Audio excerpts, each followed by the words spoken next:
of farming practices and pollution with nitrates. Well, I'm really belonging now to that new Ministry of Ecological Transition or Biological Transition.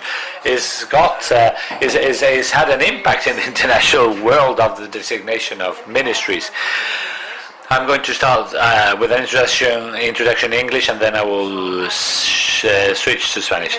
Bueno, pues les traigo aquí el mensaje del regulador, del legislador. Ayer observamos que el legislador y también los mercados hoy han supuesto un incentivo increíble para las nuevas tecnologías, para la innovación. Ayer estuvimos hablando, no sé si estamos todos ustedes aquí, pero estuvimos hablando acerca de la innovación tecnológica y, por supuesto, la normativa, la legislación es importante. El tipo de legislación que hay en Europa tiene mucha más preocupación por el medio ambiente. Los mercados son muy buenos a la hora de ofrecer buenas señales, pero al final de cuentas el entorno, al final el medio ambiente no lo defiende demasiada gente y para eso está la legislación. Quería transmitir ese mensaje del legislador de dos formas. La primera es hablarles de los resultados de un proyecto que desarrollamos en Navarra.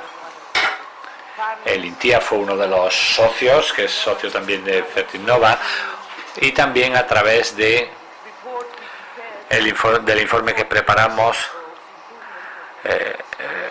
para los 4 años de mejora de la directiva sobre contaminación ambiental. Entonces, quería hablarles de los mensajes.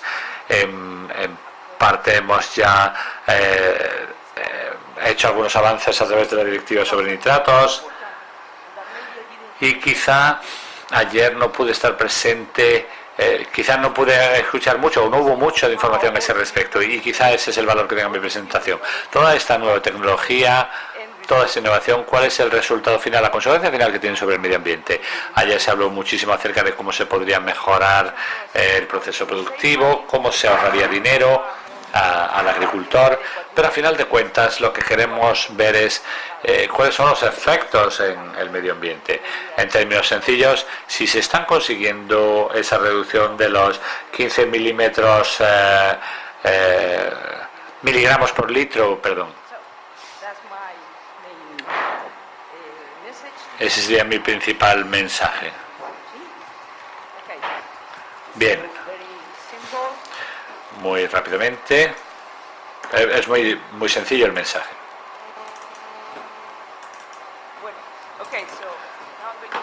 Y ahora voy a pasar al español porque va a ser difícil para mí traducir en tiempo real mi presentación. Here we have a map on vulnerable zones in Europe. So we have vulnerable zones everywhere. If we look into the condition of Spain, that's not that uncommon in the rest of Europe.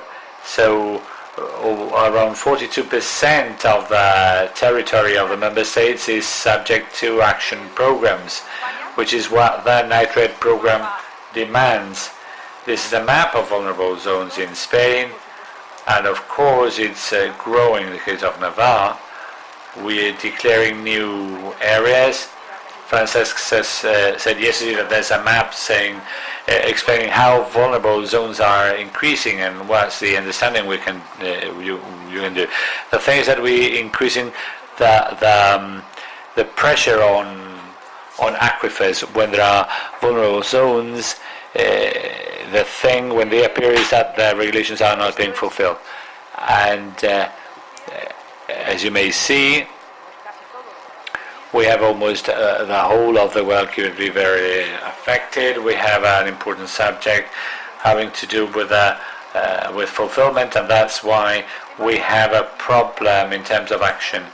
This map was done for the progress, quadrennial progress report, which was produced for the European Union, and these are estimates which are done through national reports prepared by the Ministry of Agriculture on the pollution load generated by husbandry and farming. With this directive, referring to 170 kilograms per hectare, that has created a problem in the region of Valencia. And also, well, of course, this is the official report. And you know that the Ministry of Agriculture prepares yearly reports on nitrogen excess or excess nitrogen, and this is always estimates. It's a very complex model used with the OECD methodology, but they are estimates. But it gives us an idea on where it is. Estimates on the basis of what, which kind of agriculture, of husbandry, and that's the basis of information. So there we are. We're not that bad in some places. There's a lot of green in Spain, but also we know where the concentration, the high concentration of the activity is in Catalonia, in Aragon. There are problems also in Galicia. Well, the good news, not everything is bad news. The good news is that from 1990 to 2000, nitrogen surplus, excess nitrogen grew. It's very interesting that depending on the year, it has got to do with how farmers act or react to changes in the world. And there are also some, well, the good news is that starting in the year 2000, the slope went down, the amount of fertilizer, so there was a positive trend, and right now there's a negative trend. It is also very interesting to look into the year 2008. What is it that happened in 2008? This is the diagram on a per region basis, and in 2008 there was a dramatic reduction in excess nitrogen in the application of fertilizers in agriculture, and Castile-León is the one with the biggest amount of fertilization because of being the region with the biggest surface. It is read in kilograms per hectare. So which would be the reading of those three diagrams? There was a downward trend down to 2014 and reduction in 2008. There was a crisis, many farms were closed, and very important, there was an increase in the price of fertilizers. When I saw that deviation, I said, well, there's a statistical effect or something happened, but it was not that. I reviewed even the websites of fertilizer producers, and they saw that the use of fertilizers, the purchases had gone down with the increase in the price of oil. And of course, farmers may stop fertilizing 1 year and it won't be that of a problem, but they cannot stop in the midterm. So what happened was that there was a clear increase on the next year. In fact, the reasons are different. In Catalonia and Navarre, the presence of husbandry is quite important. In Valencia, Murcia and Rioja, we're talking about intensive farming. And there are some interesting cases such as Asturias. According to the model, there are negative excedents because of denitrification, and I believe that also an important part of that reduction was brought by the hand of organic farming and the type of farming. If you've got beans, they fix nitrogen better, and that's reflected. Not just technology on how we are recycling or water, but also what we are farming is also important. And this is a diagram of the evolution of the area planted or farmed using organic methods. Also markets are demanding that. So we have action programs all throughout the country in all the regions. We know there are some problems. Programs for the storage and harvesting or gathering of manure, which is gotten worse in some regions. There are no incentives for farmers or cattle breeders. And what is in the end that the Commission is saying? The last report of the Commission, I don't know if you've read into it, and the Commission in the end, it said that data on quality in water in the control networks, they think they're okay. And in general, we have a good technology, a good system for information collection. But it seems that the way in which we are finding out the pollution load is not standardized, so technology should be improved in that sense. But what the Commission is looking into, and that is linked to the new CAP, is that this directive needs for farmers to believe in it. So it is not enough just the regulation, fines, you're not doing your homework, but that follow-up should be done with farmers. And for me, that's the most important message from the Commission, that more work should be done so those modifications are introduced. This project, of course, is a part of that process, and I believe it's a very important one.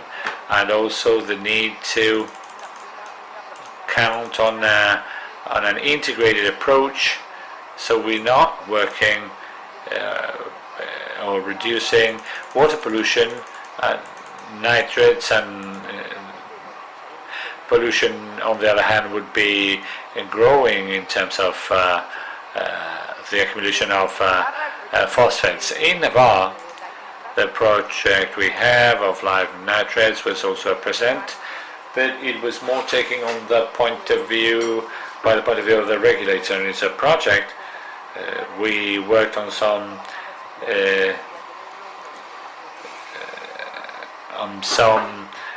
basins, and the actions adopted were, on the one side, analysis of farming practices in a pilot area with impervious soil, and we saw that the action programs were having an effect, in case what the community, what the region was doing, if it was having some effect. And under Action 1, on the analysis of farming practices in a basin, we described the farms, the pilot farms. We also tested nitrogen balances, but we did that at a specific area. And we saw the relationships between the farming practices and leached nitrogen, and we did some showcases in the field for farmers and stock breeders to prevent such lixiviation. We did also a characterization depiction of stock breeding practices. We found out the figures, the results. So it was a kind of what Fertinova does, trying to bring it to the end and looking into agricultural specific places.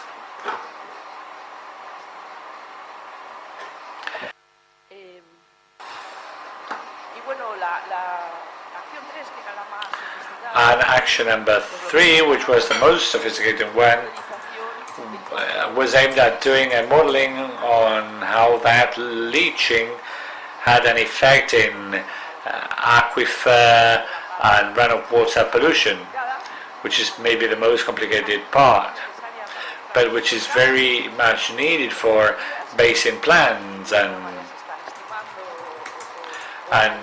estimates are being found under an expert eye.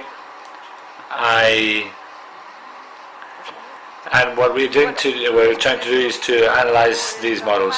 So we did some work in drawing results, we spoke about best practices, and we tried to make improvements regarding good farming practices codes. We prepared a small report, and it summarizes all the results which are in the web page at the website. I would invite you to look into it. And it has got to do a lot with what was referred to yesterday. You've got to get to know into the nitrogen levels. It should be done day after day, and detailed information should be drawn. The contribution of soil to the crop should also be taken into account. I got the feeling yesterday that in the end we were using too much fertilizers. This is the feeling I got yesterday, and no role was being placed by the ground according to what I read. So maybe we're talking too much about places where the ground is not making a strong contribution.